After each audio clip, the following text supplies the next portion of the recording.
Hi guys, kilala nyo to? Ayan.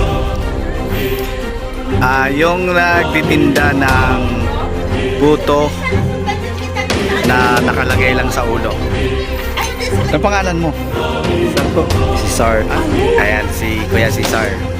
So, magkano ang puto mo? 20 sir. 2.20.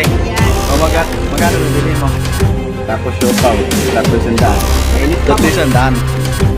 Patingin. Okay, yun. Yun yung shoe out niya. Sariling gawa lang po. May 10 po. Sarap yung siopaw ko. Bibili tayo. Homemade.